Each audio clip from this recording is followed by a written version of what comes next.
Nggak ada relasi tanpa konflik. Karena kita hidup di tengah selalu adanya stresor.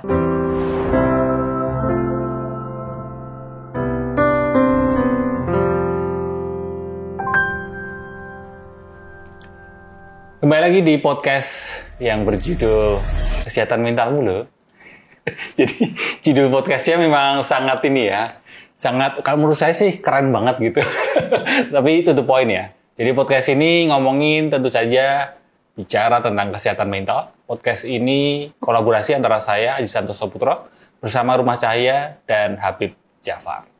Dan episode kali ini kita akan membahas tentang satu hal yang banyak orang sangat relate, yaitu tentang relasi.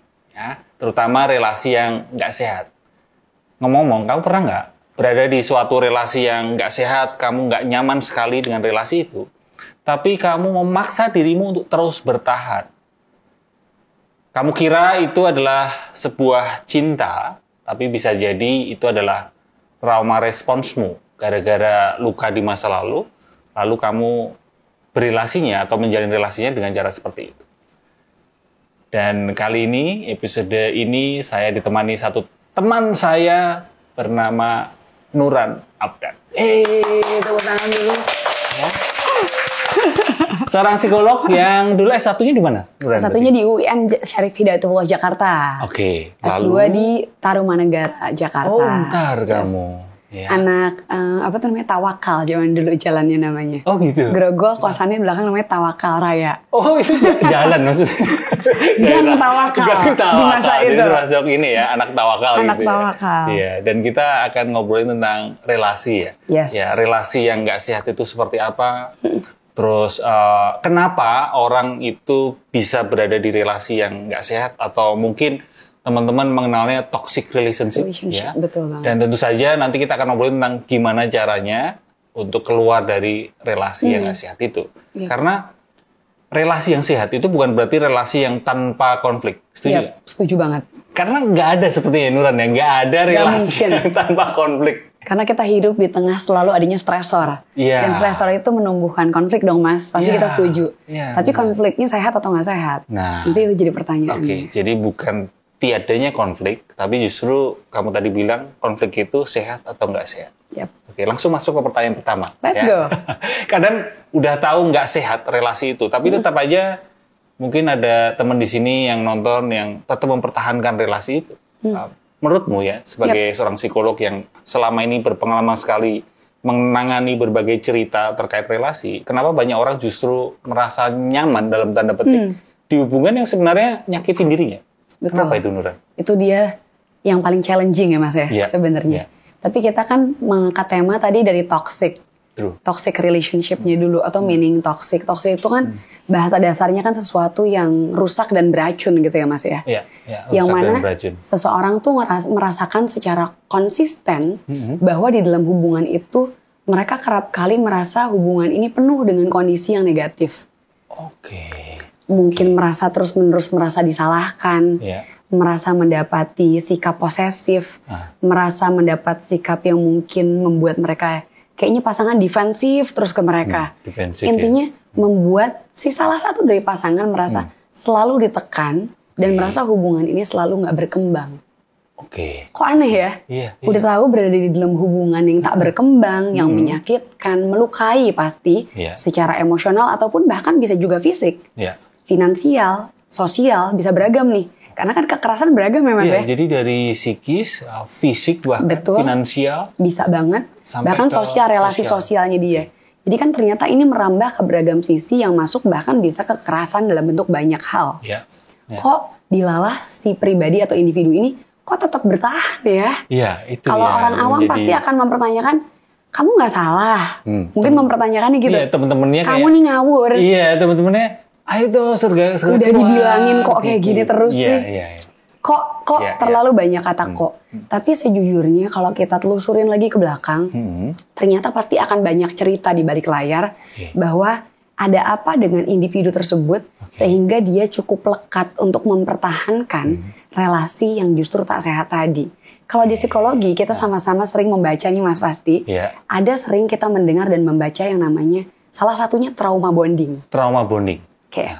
Jadi bonding terhadap trauma. Ya, ada apa nih lekat dengan perlu trauma? Perlu digarisbawahi karena mungkin teman-teman ini ya yang awam terkait psikologi belum tahu atau barangkali baru pertama kali dengar ya. Mungkin trauma bonding. Ya. Trauma bonding Ya, berarti itu? ada kelekatan emosional, tapi ternyata kelekatan ini relate dengan luka dan trauma yang ternyata tidak selesai. Namanya trauma belum selesai. Dan ternyata kelekatan itu membuat kita terkesan terbiasa dan justru aman atau tenang-tenang aja berada di situ. Oke. Ada apa kok aneh lekat dengan trauma? Jadi kita perhatiin dulu, ternyata di masa kecil setiap individu itu kan merasakan atau mengalami proses yang namanya kelekatan. Atau proses attachment. Ya, bareng sama ibu, ayah kita, pengasuh. Pendamping kita. Terutama kan orang tua adalah pendamping atau pengasuh kita dalam hidup ketika kita lahir. Iya. Berbeda dengan situasi, nggak memiliki orang tua, mungkin dengan nenek, nggak apa-apa nenek ataupun kakek. Yang pasti pendamping utama. Pendamping, ya. Saat kita tuh berkembang, si individu udah berkembang, bagaimana ternyata kelekatannya. Seringkali dalam proses kelekatan tersebut, ternyata anak-anak ini mengalami kondisi atau situasi yang membuat ia merasa tak aman, tak nyaman, tak terhubung, tidak ada koneksi. Sehingga ketidakterhubungan tadi menumbuhkan yang namanya, kalau kita sering mungkin bentuk namanya rasa insecure. Nah, insecure ini kerap akan membentuk yang namanya tadi tuh trauma bonding. Trauma bonding. Dan itu terekspresi ketika orang tersebut menjalin relasi. Dan menjalin relasi. Dan butuh digarisbawahi, relasi itu kan tidak serta-merta romantis terhadap pasangan saja ya Mas ya. Iya, benar. Ada juga terhadap sahabat, terhadap rekan kerja, terhadap saudara-saudara kita, dan juga pasangan tentunya. Walaupun konteks diskusi kita memang romantis tentang pasangan, tapi biasanya ketika kita cenderung menjalani relationship yang toxic dalam romantic relationship, cenderung dalam penghidupan kita yang lain, kita cenderung memiliki penerimaan juga. Ini ada kecenderungan kuat di sini, karena kan pola penerimaannya tinggi. Jadi menganggap lumrah. Ya, pola relasi itu bukan hanya dengan pasangan ya, bisa jadi relasi dengan teman, rekan kerja. Bisa banget. Dengan keluarga, saudara, bahkan dengan anak ya. Yes. Ya kan kalau diposisikan sebagai orang tua. Kalau kita udah jadi orang tua berarti kita terhadap anak, kita bersikap apa. Kalau kita balik ke diskusi tentang pola kelekatan tadi atau pola attachment, kenapa bisa terjadi trauma bonding? Karena tadi insecure-nya hadir, karena tidak terhubung, tidak terkoneksi. Kita kan merasa berarti ada rasa diabaikan, ada rasa tidak diprioritaskan, ada rasa tidak diakui dan diterima. Tidak diakui, itu tuh yang sebenarnya memunculkan insecure atau tidak aman dan tidak nyaman. Menjalani sehari-hari. Akhirnya muncul apa? Mungkin banyak juga yang udah mempelajari sedikit pola insecure itu. Namanya pola kan ada dua ya Mas, pola secure. Pola secure dan pola secure, dan kelekatan yang kedua adalah insecure. Di dalam insecure ada 3. Dipecah lagi nih. Insecurity itu ada 3 dalam pola kelekatan. Apa aja? Ada anxious attachment berarti penuh dengan kecemasan. Berarti di dalam dirinya yang lebih majority-nya adalah cemas. Lalu ada avoidant. Yang menghindar. Justru kerap kali dia kabur. Pasif ya, cenderung udahlah gitu. Cenderung pasif. Dia, nanti kita buka dikit-dikit deh. Yang ketiga ini namanya disorganized. Gimana itu? Disorganized itu justru kerjasama antara anxious dan tadi avoidant. Jadi ini tim yang terhubung dengan 2 ini. Di dalamnya ada dirinya. Ini lebih bingung, lebih berantakan, lebih messy. Kadang anxious, kadang avoidant. Yes, ada dua-duanya. Tapi menjalani hari-hari dan penghidupannya tentu lebih berat dong. Walaupun 3-tiganya punya tingkat keberatan yang luar biasa. Maka itu tentu kita sebagai individu sangat berharap kita tidak pernah berada dalam kondisi pola kelekatan yang insecure tadi. That's why kalau kita nanti kelak individu berani memilih menjadi orang tua, wah berarti kita butuh nih mereview kondisi kita dengan bijak, membersihkan ketidaksehatan atau ketidakbaikan, ketidaknyamanan. Mungkin bersih 100% tidak akan langsung terjadi, nggak mungkin. Itu adalah proses perjalanan. Sampai menjadi ibu, sampai menjadi ayah, kita masih proses kok. Kan nggak ada proses yang benar-benar mutlak ya Mas ya. Seumur hidup kan nih. Right, yang penting tuh kan polanya sadar. Kalau kita mau belajar berjalan berproses, mau sadar dulu nggak? Itu kayaknya adalah hal termahal di dunia ini deh. Iya. Belajar menyadari ya. Kalau kembali ke tadi, kenapa orang itu nyaman di kondisi atau di relasi yang sebenarnya nyakitin dia? Berarti ringkasnya, correct me if I'm wrong ya, adalah karena masa lalu dia, masa kecil dia, ya. Trauma bonding ya, lewat pola kelekatan tadi ya. Trauma bonding, dan trauma bonding itu munculnya karena masa lalu, masa kecil ya. Benar banget. Dan juga ada satu lagi kita nyebut karena trauma bonding tadi membuat individu ternyata belajar yang namanya repetition compulsion, repetitif. Gimana itu? Repetitif itu kan terulang-ulang terus ya Mas ya, kan terulang diulang. Karena ya kalau kata Bapak psikolog kita bersama, Opa Freud, ya cocoknya manggilnya. Beliau tuh bilang kita tuh pasti akan bertumbuh, terbiasa dengan pola yang familiar. Makanya ada kata repetition compulsion. Ternyata kenapa kita terus berputar dalam relasi tak sehat? Karena kita sudah familiar, cenderung. Daripada yang tidak familiar membuat diri kita takut, meskipun itu lebih aman sebenarnya. Betul banget. Justru kita nggak aman. Ya justru kita lebih memilih untuk yang familiar meskipun itu nyakitin. Betul, karena kan memang tidak benar-benar disadari. Konteksnya kan kita tidak benar-benar menyadari yang sehat seperti apa. Kita menyadarinya lebih ke arah yang familiar seperti apa. Bahkan ada contoh seperti ini, Nur. Aku perlu opinimu atau pendapatmu. Jadi gini, seandainya masa kecil, ini si A ya, masa kecilnya itu punya orang tua yang mungkin nyakitin dia secara psikis, ya, terutama secara psikis gitu. Mungkin kata-katanya kasar atau mengabaikan si A, tidak mengakui si A. Ketika dia beranjak dewasa, justru dia ada kemungkinan, kecenderungan menjalin relasi dengan orang-orang yang memberikan situasi yang serupa. Karena tanpa sadar si A ini kepingin menghadirkan lagi situasi yang serupa dan ingin di momen yang sama ingin membalikkan situasi. Karena pada waktu kecil mendapatkan situasi yang nggak ngenakin itu, dia kan tidak berdaya. Kan? Nah, justru sekarang ini ketika dia sudah dewasa, celakanya dia justru ingin mengulangi lagi situasi yang nyakitin dia. Dan ada dorongan untuk seandainya ini terus bisa aku ulangin, maka aku bisa terus mengubah situasi dan aku bisa mungkin memberikan dalam tanda petik perlawanan dan sebagainya gitu. Betul, itu kan kayak jadi aku mendominasi malah ya. Iya, justru itu terjebak dalam pola toxic relationship yang terus berulang. Dan biasanya kan pola itu memang bukan muncul tiba-tiba ya Mas ya. Namanya juga kita udah hidup kurang lebih mungkin 20 tahun, 30 tahun, or even more. Tahun. Barangkali jangan ceritain itu dong. 15 tahun. Kita udah terbiasa. Jadi kita nganggepnya wajar dong. Bukankah ini yang wajar? Pertanyaannya jadi gitu. Kalau ada orang menganggap dia tak wajar. Familiar. Menurut aku aneh loh.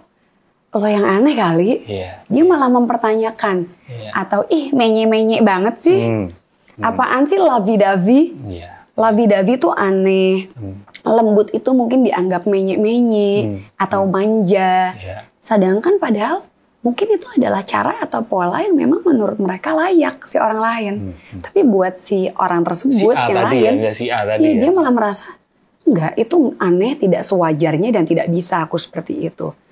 Well, nggak apa-apa ketika kita belum menerima itu. Tapi kan PR terbesar adalah ketika berusaha untuk break the cycle. Gimana tuh? Karena nggak semua orang belajar untuk memahami pola yang tidak tepat. Dan kita tuh udah hidup bersama orang tua kita puluhan tahun. Tapi disclaimer, kita diskusi seperti ini tidak sibuk menyalahkan orang tua ya Mas. Memahami. Maksudnya bukan membenarkan, bukan terus nyalain juga. Sama sekali enggak. Tapi kita understanding deeper gitu. Kita benar-benar understanding deeper, menyadari bersama bahwa kalaupun kita ternyata sudah menghadapi, memiliki situasi yang seperti itu, yuk yang bisa kita kontrol kan diri kita. Mau nggak? Perlahan tapi pasti menyadari untuk melakukan pergerakan tanpa sibuk untuk mungkin menunjuk 1-2 pihak lain yang memang mengalami masalah juga. Kita hanya bisa benar-benar memahami ketika kita tidak sibuk nyalain. Betul banget. Karena kalau tiba-tiba kita udah sibuk nyalain, kita nggak akan bisa beneran memahami. Nggak pernah usah ya Mas. Ini pertanyaan pertama aja udah seru. udah seru. Udah kemana-mana tuh. Karena memang ngomongin relasi ini adalah topik yang gimana ya, menurutku sendiri manusia ini tidak bisa dipisahkan dari relasi. Seperti kata Nuran tadi bahwa relasi ini bukan sesempit dengan pasangan, justru dengan orang tua kita, dengan teman, rekan kerja, dengan rekan kantor ataupun anak, sahabat, ya, anak, betul banget. Dan sebagainya ya. Kemana-mana ya Mas ya. Oke, kita lanjut ke pertanyaan kedua ya. Bisa nggak sih orang nggak sadar, ya jadi orang tersebut nggak sadar bahwa dia sedang berada di relasi yang nggak sehat. Menarik ini ya. Karena dari kecil dia taunya, ya itu tadi, cinta ya model yang kayak gitu. Jadi familiar. Jadi ada kemungkinan ya dia nggak sadar ya. Sangat ada kemungkinan dia tidak menyadari dikarenakan karena itu efek contoh dari trauma bonding kita sebut tadi. Karena itu bentuknya adalah keterikatan yang dia pahami sebagai cara berlindungnya emang seperti itu, lah dianggap kan nilai lumrah. Wajar-wajar aja. Tapi seiring berjalannya waktu ketika kita mencari ilmu, mengedukasi diri, kita bertemu dengan banyak perspektif orang lain. Kita namanya hidup ya Mas, tahun makin berjalan, sekarang sudah 2025 menuju 2026 loh kita. Masa sih kita nggak makin teredukasi? Sebenarnya hal-hal itu yang merangsang seseorang mulai mempertanyakan, is it worthy? Am I worthy? Kan kita suka mampu punya pertanyaan seperti ini ke diri. Mampu ketika belajar atau memampukan diri. Atau punya lingkungan yang suportif, yang sehat, yang terbentuk dengan baik. Mungkin dari pertemanan. Mungkin dari adik kakaknya. Mungkin dia jadi mereview teman-teman selalu menyatakan bahwa, ih kok cowok lo gitu banget sih? Menurut lo wajar nggak? Berarti jadi obrolan. Itu semua yang kamu sampaikan itu adalah sebenarnya cara atau bukan menjawab pertanyaan bahwa gimana ya seseorang itu dari nggak sadar menjadi sadar. Salah satunya dengan beberapa cara tadi. Lingkungan itu membantu. Edukasi dulu. Teredukasi kan bikin kita punya kesadaran. Tapi teredukasi ini membuat orang tersebut punya kesadaran atau sebaliknya justru Nuran. Maksudnya harapan punya kesadaran dulu baru mengedukasi dirinya. Amin kalau punya kesadaran untuk memahami relasi yang tidak tepat. Tapi mostly punya kesadaran untuk belajar. Belajar dulu ya. Karena belum tentu dia paham saya berada di dalam relasi sehat. Tak sesimpel itu. Kadang juga orang ini udah berkali-kali kan repetitif nih, berulang. Namanya juga repetition compulsion. Hubungannya tuh pertemuannya berulang. Kenapa ya saya selalu bertemu dengan orang yang tidak tepat? Kenapa saya selalu bertemu dengan orang yang menyakiti saya atau menyelingkuhi saya? Kan banyak kasus kayak gini ya. Ternyata kan kalau kita ketemu profesional nih, pasti kan kita mereview banget root cause-nya. Ada apa nih dalam perjalanan hidupnya, dimulai dari saat dia lahir, gimana relasi keluarga, gimana keterhubungan sosok ayah dan ibu menurut perspektif Di ruang psikologi tuh bukan mendengar curhat ya. Kita benar-benar memetakan masalah, tidak memberi solusi. Semoga teman-teman paham, ruang psikologi itu bukan beri solusi, tapi membantu membuat teman-teman itu punya kesadaran untuk memahami permasalahan, memetakan masalah, sehingga berujung kita mulai ada koneksivitas dalam otak, dalam pemikiran untuk, insight-nya apa nih? Apa yang saya butuh lakukan? Jadi ada clarity ya? Yes, sebenarnya itu yang mau kita cari. Nah di situ nanti akan diketahui kan latar belakangnya kenapa dari repetition compulsion tadi. Sehingga apa? Kesadarannya mungkin mulai muncul nih. Barulah mungkin si individu ini mencari pertolongan. Jadi banyak tuh Mas ke ruang konsultasi, mereka udah mulai dapat hint sedikit nih ya tentang kenapa ya Kak, aku selalu diselingkuhin. Kenapa bener. Aku udah 2 kali berumah tangga, tapi di rumah tanggaku aku selalu bertemu dengan pria yang seperti apa misalkan, atau wanitanya yang seperti apa. Itu kan kita gali. Ternyata pengulangan itu terhubung dengan ada apa dalam relasimu sebelumnya. Pondasinya apa sehingga itu terus berulang. Kayak semacam tanah udah ditanamin benih A. Hasilnya gitu. Ditanamin benih B. Hasilnya kok sama gagal terus gitu ya. Gitu. Atau nggak berkembang. Yang perlu ditelusuri adalah tanahnya ini kan. Pondasinya. Demikian dia relasi ya. Betul. Ya jadi kalau pertanyaan adalah gimana seseorang itu bisa sadar dari nggak sadar relasinya nggak sehat menjadi sadar bahwa relasinya nggak sehat adalah dari edukasi, lingkungan, lalu atau sudah merasa berkali-kali kepentok, tersakiti. Biasanya kalau ketemu kita kan sudah di ujung tanduk. Mostly ya, memang sudah duh aku udah nggak tahu lagi harus ngapain. Belum sadar kalau ini benar-benar toxic mungkin. Tapi aku udah nggak ngerti lagi, lalu mencari sosok lain lah yang netral. Nah di situ ternyata baru ketahuan kan. Oh ternyata ini alasannya. Karena ada kalanya itu udah diajak atau mungkin udah diminta untuk belajar nggak mau. Dikasih tahu teman-temannya lingkungan nggak mau. Mental semua. Yang terakhir adalah itu tadi ya, belajar dari pengalaman seringkali menjadi guru yang terbaik. Dan sayangnya pengalaman itu seringkali menyakitkan ya, lebih menyakitkan gitu karena kita beneran ngalamin gitu ya. Betul. Dan memang kan aku pernah baca tulisan, we usually stay in a toxic relationship for a reason. Kita tuh pasti punya alasan, semua orang ada di dalam hubungan yang tak sehat. Ini siapa yang membicarakan ini seperti di sebuah artikel ya. Jadi teman-teman boleh buka kalimat barusan dari artikel. Dan aku sangat setuju. Seiring berjalannya waktu dalam ruang praktek, tidak mungkin tidak ada alasan. Karena toh kita semua ini kan memiliki isu ya Mas dalam hidup. Tapi tingkat isu itu menjadi tinggi, atau lebih ringan, atau lebih rendah. Itu berbeda-beda saja. Artinya adalah kita semua berpotensi berada dalam hubungan yang tak baik-baik saja, selama kita tidak mengenal pola kelekatan kita dengan cukup bijaksana. Pola kelekatan. Tapi hidup itu kan tak sesempurna itu. Tidak seideal itu. That's why dalam perjalanan hidup ini, kenapa aku tuh senang banget sharing tentang menyadari butuh untuk mengedukasi diri. Karena memang perjalanan hidup tuh prosesnya terus mengedukasi diri tuh. Kita nggak bisa ngerasa kepinteran. Setiap kita ketemu orang ngerasa jadi gelas kosong lagi, itu tuh penting. Karena akhirnya kita nggak ngerasa besar hati, besar kepala, dan sama untuk menemukan aku dalam relasi yang lebih sehat, tidak sehat. Itulah juga fungsinya kalau kami sebagai rekan-rekan, sebagai psikolog, psikiater, kita sebagai profesional, kita selalu ajak teman-teman, yuk konsultasi dalam media online ataupun offline, dimanapun sekarang sudah ada, alhamdulillah. Yuk lakukan itu sebagai monthly atau yearly mental health check up. Jadi kalau setahun sekali kita suka cek kondisi, cek darah, fisiknya, kan, itu bisa. Bagus loh di ranah psikologis kita cek 1 hingga 2 kali dalam setahun. Karena memang kenapa 1 hingga 2 kali, bahkan bagusnya minimal 2 kali jika nggak ada isu khusus.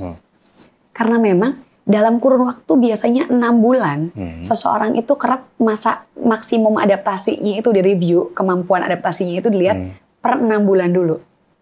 Untuk nge-review, gimana nih rasanya dalam beradaptasi ini. Kalau di kantor-kantor kan probation tuh 3 bulan ya. Mungkin 6 bulan kelamaan ya. Jadi 3 bulan aja setengahnya. Pasti ada latar belakang juga tentang 3 bulan. Tapi biasanya kita melihat maksimumnya kita review dulu per 6 bulan. That's why bagus banget kalau teman-teman cukup tergerak untuk melakukan monthly atau yearly mental health check up yang lebih daily seperti itu dengan cara jangan nunggu ada masalah besar. Jadi lebih ke prevention ya. Dan sekarang tuh gratis udah ada. Kan? Bahkan di puskesmas udah ada. Iya, benar. Jadi kayak, itu gampang kalau kita punya kesadaran. Akan aku stress ke ini Nuran. Sebagai sisi teman ya, sebelum next pertanyaan selanjutnya. Sebagai teman, terutama teman dekat itu, kadang kan gregetan ya ketika punya teman seperti si A tadi. Kamu tuh nggak sadar-sadar sih punya relasi yang nggak sehat gitu. Tapi seperti katamu tadi bahwa orang memilih di relasi yang toksik itu dia selalu ada alasan, selalu ada reasonnya. Nah, kalau kitanya sebagai teman maksain dia untuk ayo segera cabut tanpa memahami reasonnya, itu kan juga nggak oke kan? Karena bisa jadi kan, misal reasonnya salah satunya kemungkinannya adalah keuangan atau mungkin anak atau apa, kompleks gitu. Bener. Nah, ini kalau dari sisi temen, saranmu buat temen-temennya ini seperti apa? Satu, kita sebagai teman nggak mungkin memaksakan memberikan saran tertentu karena kita tidak pernah berjalan dalam situasi beliau atau si para individu ini. Jadi yuk posisikan sedikit banyak, kita tidak pernah tahu apa rasanya jadi mereka. Tidak pernah tahu kegamangan apa yang dirasakan, problem atau needs apa yang terkesan dibutuhkan. Needs itu jadi penting, karena memang pola kelekatan itu kan lekat dengan needs. Akhirnya pola kelekatan akan lekat dengan needs namanya, kan gitu ya. Kelekatan dengan needs ya. Needs yang kita butuhin, pasti. Kedua hal ini akan selalu terhubung. Maka sebagai teman yang bijak, kita berharap kita bisa jadi teman yang bijak walaupun gemes banget ya. Kayak, sebagai teman kan kadang udah berulang kali udah berulang kali dia cerita gitu kan. Nah kan, gue dibilang apa? Lu sih nggak dengerin gue. Udah putusin aja. Atau lo sih kebangetan sih, emang lo yang cari masalah. Ketika kita bicara, itu kan sangat judgmental ya. Mereka juga nggak akan dengerin kita, mereka mungkin malah takut sama kita. Dan mereka akan kabur dari kita. Nah, cenderung mereka akan kabur dari kita. Dia butuh bantuan, tapi karena temennya seperti itu justru menjauh. Jadi. Tapi kita pun bukan seorang terapis. Sahabat dan teman bukanlah seorang terapis. Jadi pahami kapasitas dirimu. Ketika kamu merasa sudah tidak layak dan sehat, kamu pun boleh mundur. Kamu nggak perlu kok selalu berada dekat dia. Mungkin kamu akan penuh dengan egomu, penuh dengan kebutuhanmu untuk nge-grab dia, untuk ngarahin, dan jadi gak sehat juga kan? Karena mau sibuk jadi terapis. Iya, itu jadi attachment juga. Ya si temannya. Isu lagi. Lagi berelasi dengan orang teman. Punya isu ya. Isunya lagi diangkat beda. Jadi artinya, kalau ternyata saran-saran atau insight dari kita belum didengarkan, mungkin kita bisa memberikan perspektif dalam bentuk lain. Mungkin kita bisa sharing artikel atau buku-buku yang menurut kita ini untuk self-development. Atau mungkin semacam buku yang relate, novel yang berhubungan dengan toxic relationship. Gak apa-apa belum disadari plek details, tapi mungkin ini udah mengangkat tema-tema yang relate dengan dia. Atau share link podcast kita ya. Bagus banget, jangan lupa kalau ini paling penting, soon ya. Ini akan hadir share-share media edukasi lah, kita sebutnya seperti itu ya. Lalu juga kita bisa sharing ke dia, kalau ternyata kamu memang mungkin butuh berdiskusi sama orang yang lebih netral, sharing beberapa rekan profesional yang menurut kalian layak. Kalaupun kalian belum pernah, sharing deh beberapa nama deh yang banyak, agar dia punya pertimbangan. Sepertinya hal-hal seperti ini bagus, selain kita memang menganalisa bareng diskusi. Tapi kan kita punya kadar ya, saat menganalisa. Sekalipun psikolog, tapi itu ke teman dekat kita sendiri kan nggak boleh gitu. Itu susah. Nggak boleh banget. Sebagai lumayan. Psikolog, tapi alhamdulillah. Teman dekat itu ada. Udah belajar banget. Alhamdulillah. Oke, gimana kalau kamu diskusi sama orang-orang ini? Kayaknya ini bagus deh. Terus kan media healing tuh banyak ya Mas ya. Sekarang mulai bermunculan. Kita nggak sekedar harus baca ataupun nonton seperti podcast kita. Ataupun bertemu profesional. Mungkin kita bisa melakukan pendekatan langsung ke inner child wounds kita, barangkali dengan melakukan mindfulness practice. Mungkin banget. Mungkin juga kita bisa melakukan latihan-latihan bentuk semacam yoga, pilates, ataupun lainnya. Tidak melulu hanya dua itu ya. Breathing exercise. Macam-macam sekarang. Basicnya tuh cuma satu. Modal tadi untuk apa? Untuk menumbuhkan rasa sadar dulu. Kalau udah sadar melihat sebuah masalah cenderung lebih jernih. Jadi kita mempertanyakan tadi insight yang ada. Apa benar ya yang Nuran bilang gini tadi? Jangan-jangan ini ada relasinya dengan ini. Jadi orang tuh biasanya kekeh dulu, kaku dulu di awal, keras kepala dulu. Sudah berjalannya waktu gitu, baru kayak mulai lembut menyadari. Itu pun juga diperlukan oleh seorang teman itu ya. Bagaimana tidak keras untuk memaksakan, kamu itu harus gini, kamu itu harus gitu ya. Teman-teman harus ngerti, kalian gak akan pernah bisa jadi terapis teman kalian. Gak mungkin. Jadi punya batasan. Latihlah punya batasan. Itu semakin seru, ini next pertanyaan. Tanya selanjutnya, ini tentang kalau relasi yang gak sehat, itu cenderung relasinya sering bertengkar. Kemungkinan salah satu ekspresinya seperti itu, relasi yang gak sehat. Kalau relasi sering bertengkar, apakah itu pasti tanda hubungan gak sehat? Nah, ini juga menarik. Ini jadi menarik nih. Atau justru ada konflik yang sehat ya, seperti kita di awal tadi kamu bilang bahwa ternyata setiap relasi itu selalu ada konflik. Hanya saja bedanya adalah ada konflik yang sehat, yang berguna dalam relasi, yang gak sehat. Tapi ada juga konflik yang gak sehat. Benar. Jadi tetot dulu jawabannya. Karena sebenarnya hubungan itu pasti butuh konflik. Menarik. Ini bisa jadi quote ya, nanti dimunculin. Sebuah hubungan, relasi romantis, itu tuh membutuhkan konflik. Justru membutuhkan konflik. Akan menjadi tanda tanya besar ketika kita bilang hubungan aku sih adem ayem, Aku tuh nggak pernah berantem. Iya. Terus beberapa kali suka dengar nih teman-teman kita. Kayak restoran ya, rumah makan di Solo itu adem ayam gudeg. Iya enak banget. Enak banget dong, langsung terbayang. Justru kalau adem ayam pertanyaannya boleh adem ayam. Iya. Tapi adem ayam nggak ada konflik tuh. Aneh. Kenapa ya? Bukankah justru itu adalah sparks yang menarik dan menantang dalam sebuah hubungan? Karena ketika berkonflik jangan salah pikir, jangan salah sangka bahwa saat berkonflik sebenarnya kan kita lagi melatih perspektif yang berbeda. Iya. And that's good. Iya. I think it's beautiful. Bukan cuman good. Iya. It's also beautiful. Pasti ada benturan-benturan. Iya. Nggak mungkin nggak. Dan kita kan sebagai pasangan tuh nggak mungkin plek ketiplek sama gitu loh, Mas. Iya, karena kalau sama sekali nggak ada konflik, bisa jadi ada kemungkinan salah satunya makan hati. Salah satunya cuma pasif. Iya aja bisa gitu. jadi makan hati, bisa jadi avoidant. Oh, true. Menghindari. Balik lagi tadi ya. Kita balik nih ke pola attachment-nya. Karena seringkali memang kita tuh sibuk menghindari konflik. Karena konflik itu kerap kali dianggap oleh hampir semua individu nih memahaminya, yang lebih awam ya. Yang lebih awam, konflik tuh buruk. Dia tuh momoknya tuh menyeramkan, menakutkan, dan sebisa mungkin tidak boleh ada. Itu dipengaruhi oleh masa kecil setiap kita yang ketika dan ada juga stereotype. Ini kan lingkungan banyak membicarakan itu kan.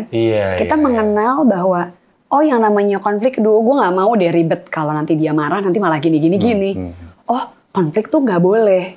Oh, dulu ketika mama dan papa bertengkar itu selalu membuat aku marah atau nangis. Aku nggak boleh berantem. Aku harus yang aman-aman aja. Itu kan kita semua dari basic masa kecil pasti ada hubungannya. Hingga kita belajar dari lingkungan. Makanya stereotip kan belajar juga dari lingkungan. Kebawa itulah dalam relasi. Ketika ada konflik justru kita avoidant ya. Jangan sampai ada konflik gitu ya. Kita jadi udah ada alarmnya nih. Udah ada alert di dalam tubuh kita. Gak boleh. Tapi ternyata padahal konflik itu sangat baik, sangat bagus. Kalau memang ranahnya terbilang konflik yang sehat. Nah, gimana tuh konflik yang sehat? Konflik sehat itu berarti apakah konflik di dalam ini tempat fitness, nge-gym? Bisa juga. Konflik sambil lari. Sambil di treadmill. Atau sambil ada beban. Itu salah satu menarik. Tapi sebenarnya itu menariknya apa? Oh, berarti kan membangun. Konflik yang sehat tuh berarti membangun, membuat kita bisa diskusi masalah. Membuat kita bisa kompromi. Membuat kita bisa mencari solusi. Ada kompromi, ada diskusi, kompromi, cari solusi. Berarti kita belajar untuk menyampaikan dengan layak. Menyampaikan dengan layak gimana ke pasangan? Bahasanya di psikologi itu ada namanya I message.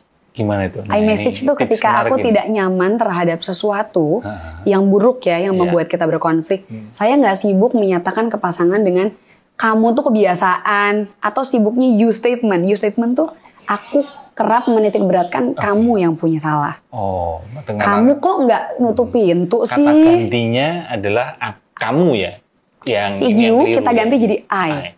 I itu kita belajar mengemukakan ketidaknyamanan lewat kata saya. Saya misalkan saya nggak suka pasangan saya itu menaruh alat mandinya sembarangan, handuk. Ini paling sering nih berantemin handuk ya. Kan biasanya kita kayak kamu ini kebangetan deh. Udah selalu aku bilangin, itu tuh udah ditaruh di situ buat apa? Misalkan ada semacam tempatnya. Kita bilang, aku tuh paling seneng kalau kamu tuh bisa diajak diskusi, ngobrol yang enak. Aku tuh sebenarnya udah sering cerita kalau handuk tuh ditaruhnya kan di sini biar nggak bau. Tapi pasti kamu lupa deh. Aku udah sering cerita, ngomongnya emang kayaknya lembut, tenang lewat aku. Tapi emang semua konflik yang sehat butuh dengan bijaksana kayak gini. Karena ketika kita lebih tenang, lebih terkontrol, sadar, punya kontrol, insya Allah aman masuknya. Berkonflik. Jadi dari you statement menjadi I statement.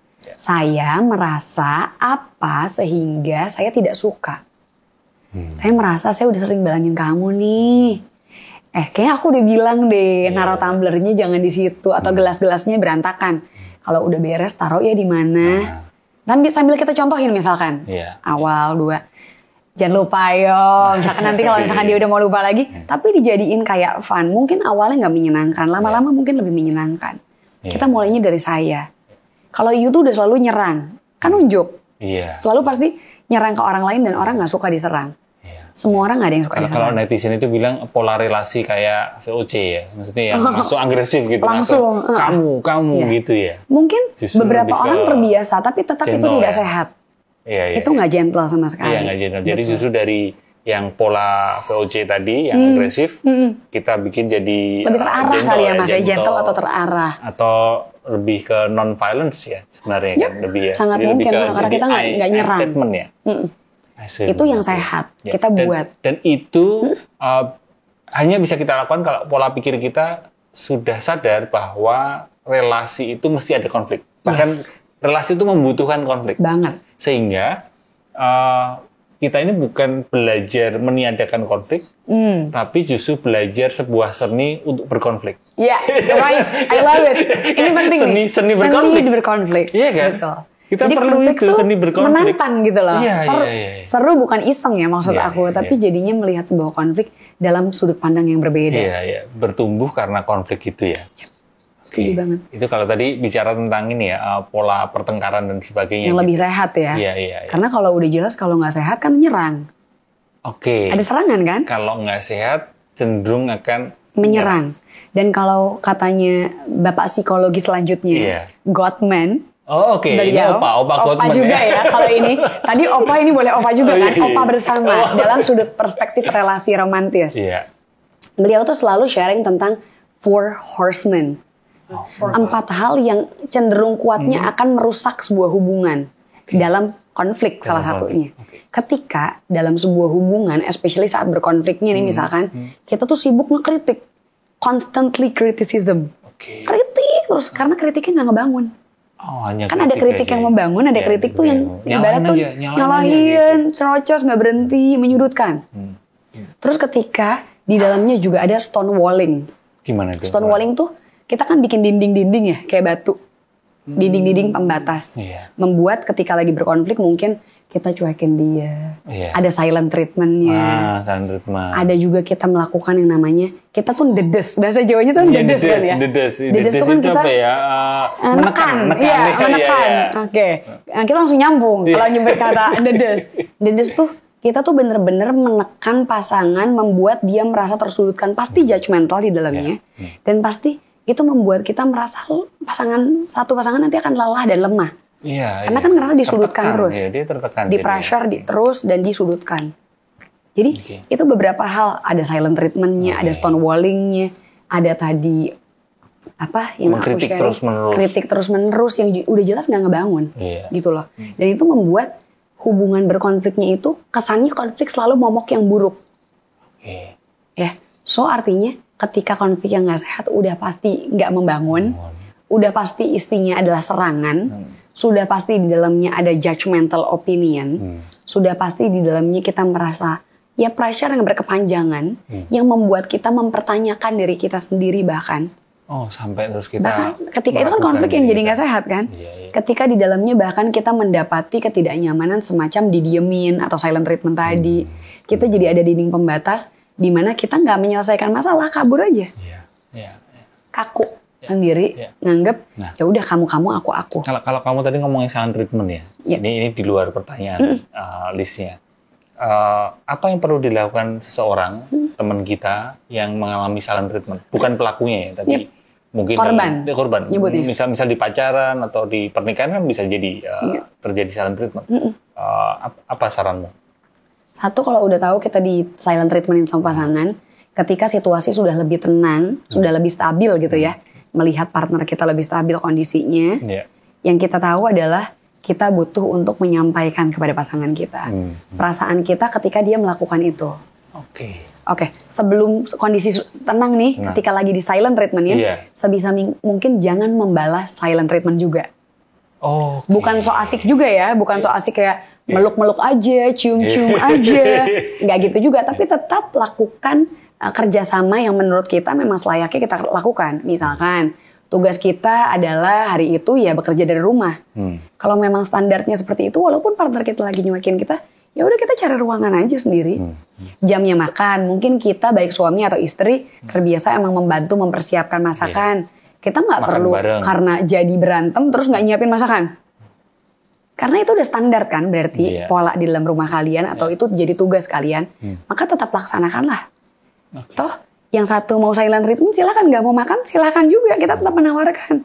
Kalau mau makan, makanannya udah ada ya. Yuk makan. Karena biasanya kalau di silent treatmentin, maka ini jadi silent treatment juga. Betul. Jadi ya, kita, namanya juga serang kan manusia itu cenderung akan saat diserang, nyerang balik. Agresif akan menarik agresivitas yang lain. Dan kita kan sering kali kalau udah diagresifin orang cenderung kita juga jadi defensif. Itu kan konflik nggak sehat tadi kan yang si Gottman juga bilang, karena kita makin jadi gitu loh, menantang. So artinya ketika lagi silent treatment, perhatiin satu, jangan ikuti pola pelaku. Jangan sampai ikuti, upayakan tetap melakukan standar yang ada dulu. Karena kita lagi mau kontrol diri kita dulu. Kita butuh waktu tenang dulu boleh. Mungkin kita mengalihkan dulu, kita mungkin ke ruangan tertentu, keluar sebentar. Tapi bukan nyuekin kabur ya dari rumah. Tidak.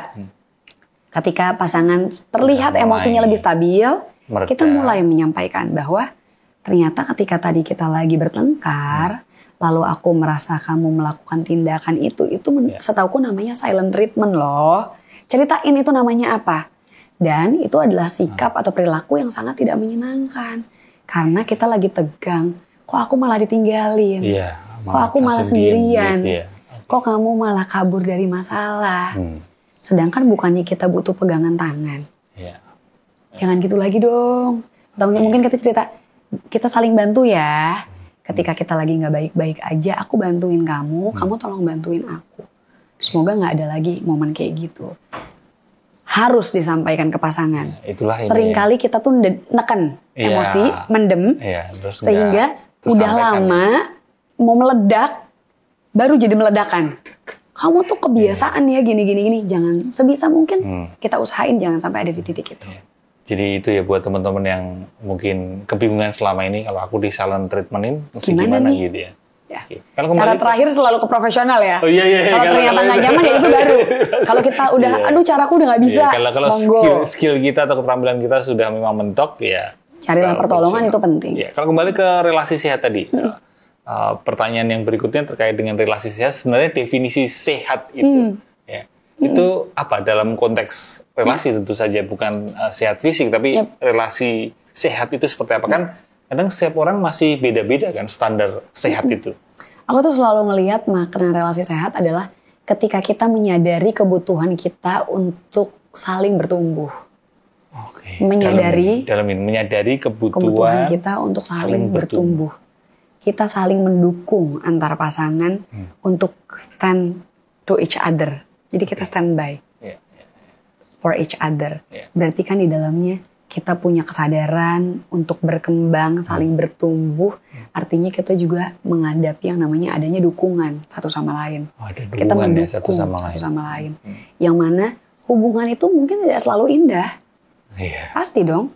Dalam sebuah hubungan ketika kita memilih untuk hidup bersama orang lain, untuk berhubungan dengan orang lain, pasti itu adalah dua karakter yang pasti berbeda. Semirip-miripnya pasti berbeda. Nggak mungkin bisa tertawa terus. Ada kalanya kita kan bersedih juga dalam relasi. Tapi ketika itu sehat, baik itu suka ataupun duka, kita berarti selalu mencoba mencari cara untuk menjembatani kondisi yang tidak baik-baik saja untuk tetap bertumbuh, untuk tetap dukung satu sama lain, untuk tetap menghargai satu sama lain.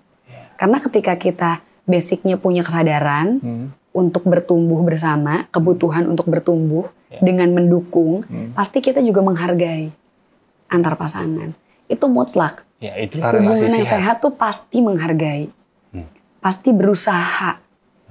Karena ketika hubungan tadi nggak sehat, intinya adalah selalu nggak menghargai, bukan? Iya, pasti ada satu pihak atau dua belah pihak. Yang satu nggak menghargai atau kedua-duanya saling nggak menghargai dan tidak ada kebutuhan untuk bertumbuh lagi atau saling mendukung. Kalau sehat kan tadi jelas saling mendukung. Tapi tadi kamu sempat bilang bahwa meskipun sesama mungkin karakter kita, semirip mungkin dalam perjalanan relasi tentu akan ada konflik, ada gesekan, ada kok berbeda dan sebagainya. Nah ini juga aku sering dapat pertanyaan gini loh. Pada waktu masa pacaran, orang itu sering merasa nyaman ketika berrelasi dengan orang yang sama. Secara karakter gitu ya. Karakter. Benar nggak? Betul. Benar. Karena kan kayaknya connected gitu ya, langsung kayak sama ya. You know me that well gitu kan. Tapi justru ada yang berasumsi juga berpendapat sisi sebaliknya. Bukankah itu justru nggak enakin ya? Maksudnya justru ada potensi bahayanya ketika sama persis gitu. Kayaknya tergantung deh, karena kita nggak akan pernah benar-benar sama persis menurutku.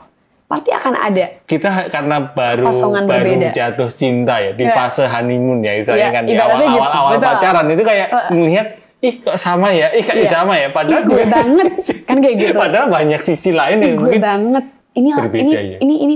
Ini yang aku suka nih kayak gini nih. Kayak aku banget, nyambung banget ya obrolannya gitu ya. Karena ini harus jadi ayah dari anak-anak gue. Udah mikirin cicilan KPR. Udah jauh gitu kan, banyak anak-anak yang suka ngomong gitu kayak tenang, chill. Kita pasti akan menemukan ketidaksamaan tadi atau mungkin jadi kondisi yang nggak baik-baik aja. Tapi sebenarnya kita merasa mirip atau enggak itu kan tantangan yang menarik buat orang beda-beda ya Mas ya. Ada orang yang kita tuh pencinta sastra, kita tuh suka baca bareng, kita tuh sukanya tuh kita tuh sama-sama introvert misalkan. No problemo juga kalau itu jadi bentuk kenyamanan. Sama. Bisa jadi paling sering ya. Aku ini, kamu ini, aduh kita tuh klop. Gak apa-apa, itu kan keilmuan yang ternyata berkembang untuk membuat kita merasa kita tuh connected banget. Sebenarnya gitu. Tapi intinya adalah tenang aja. Di dalam sekemiripan apapun atau opposite atau berlawanan sekalipun, akan ada momen di mana kalian pasti akan menemukan momen itu menjadi ruang konflik kalian.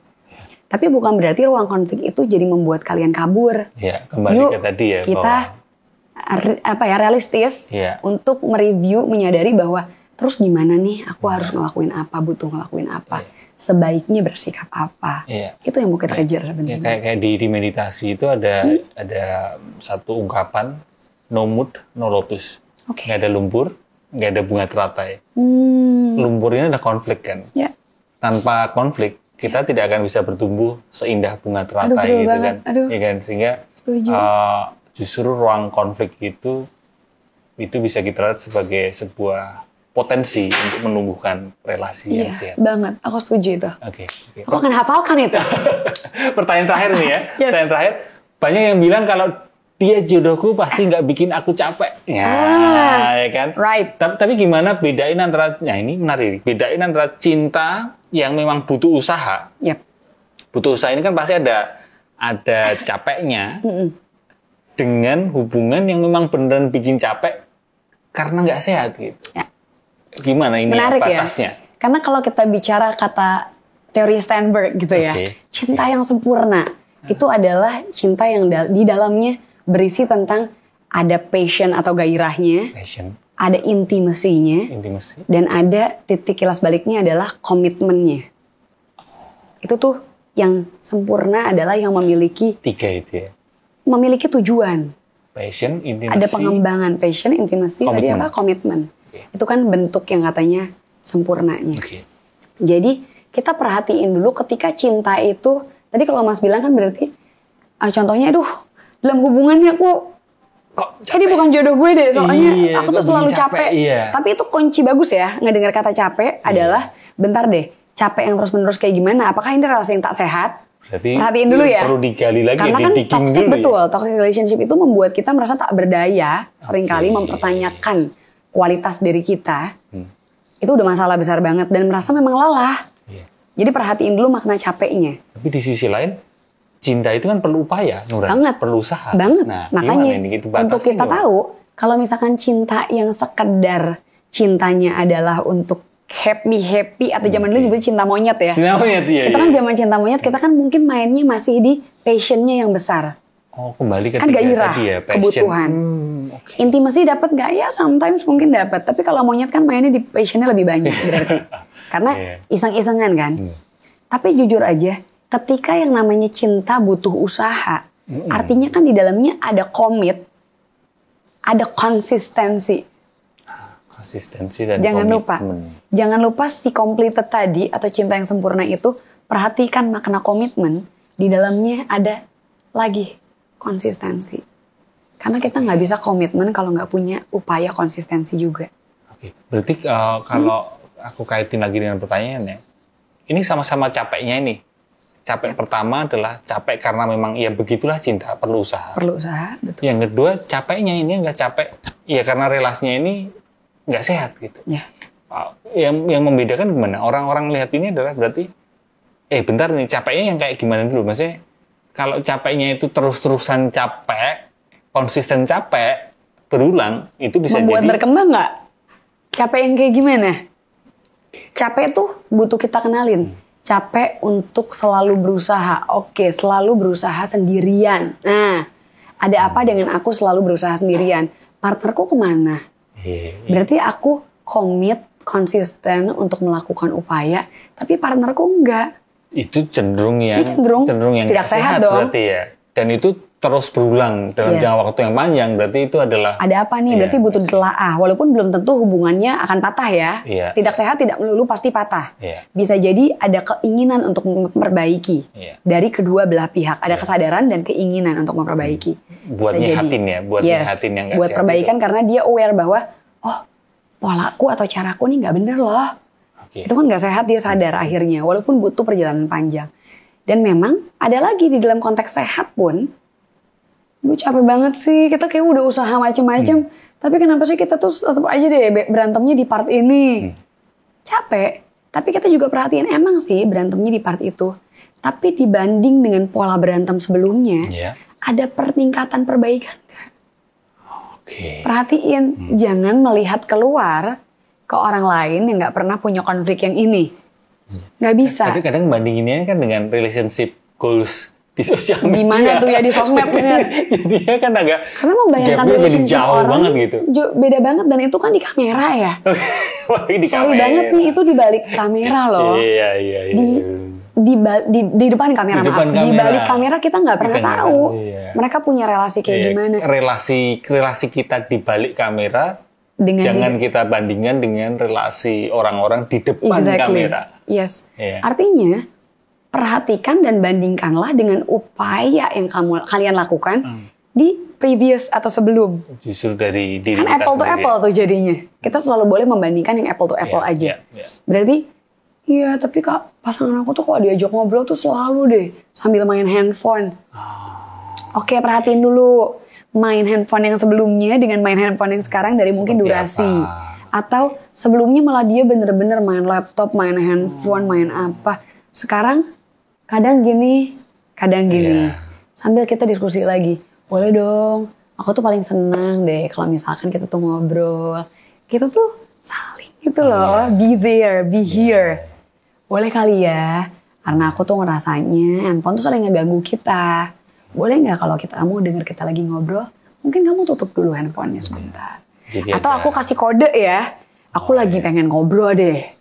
Cerita dong. Itu tuh kode penting di mana kamu menyadari bahwa aku emang lagi mau ngobrol. Jadi kamu akan aware. Jadi ada peningkatan ya. Sebelumnya mungkin diajak ngobrol. Perhatiin yang pakai usaha atau tidak nih. Iya, ya. Sekarang diajak ngobrol pakai handphone, kadang nengok. Sebelumnya diajak ngobrol sambil main pedal mungkin. Aduh. Seru juga kalau gitu main pedal bareng ya. Main pedal bareng biar komunikasinya by heart to heart and feelings. Aduh seru banget sumpah. Tapi emang artinya adalah ketika kita paham hubungan itu ternyata saling dukung. Kita paham hubungan ini kita satu visi. Kita sadar dengan saling dukung dan satu visi tadi. Aku rasa kita akan menyadari bahwa usaha yang kita lakukan itu masih dikatakan usaha yang layak. Atau yang enggak, usaha sendiri aja.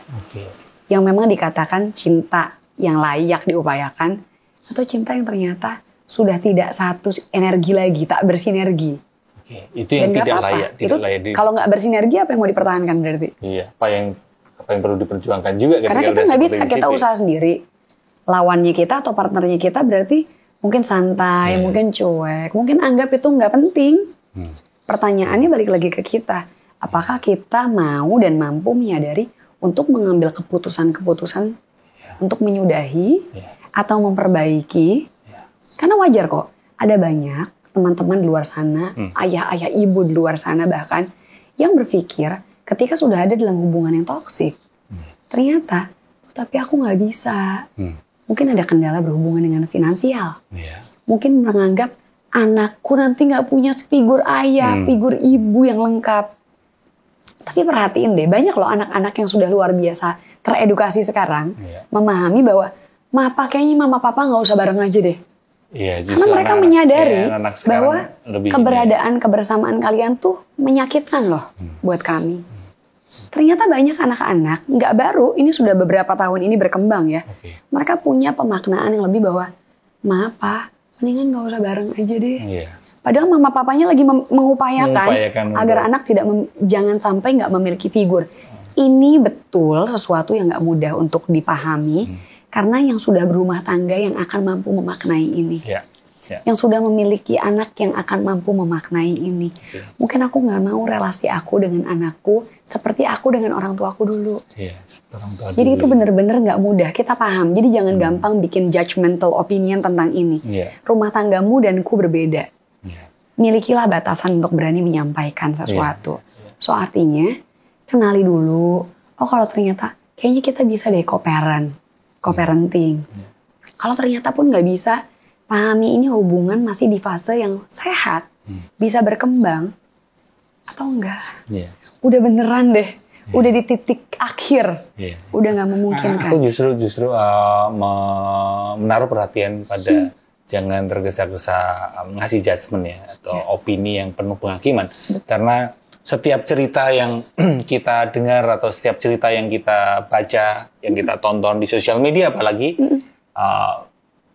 pasti di baliknya itu ada banyak reasons, banyak cerita lagi yang berlapis gitu, sehingga mungkin buat kita mudah gitu, udahlah kelar aja, udahlah selesai aja, tapi nggak semudah itu. Realitanya nggak semudah itu. Kita nggak pernah berjalan bersama mereka. Kita tidak berjalan bersama sepatu mereka. Maka jangan sibuk untuk mengkurasi, menganalisa ataupun menjudge, memberikan opini yang tak layak, karena pasti mereka one day akan tahu yang terbaik buat mereka. Karena kita termasuk saya ini seringkali sibuk mengomentari hidup orang lain, barangkali itu adalah pelarian diri kita dari hidup kita sendiri gitu. Dari kekosongan. Escaping hidup kita dengan cara yuk ngomentarin hidup orang lain.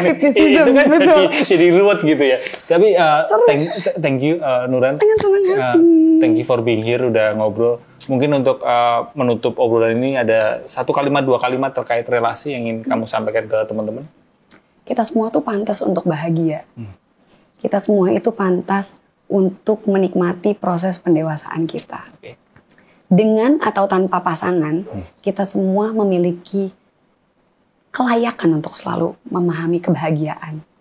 Dan semua itu dimulai dari kesadaran. Kesadaran untuk kita paham apa sih yang benar-benar kita butuhin. Apa sih yang benar-benar mampu membantu, mendukung, dan mengembangkan diri kita. Jadi, kalau teman-teman sekarang sedang berada dalam relasi yang sehat, penuh syukur tentunya. Di balik syukur itu kembangkanlah dengan seindah mungkin.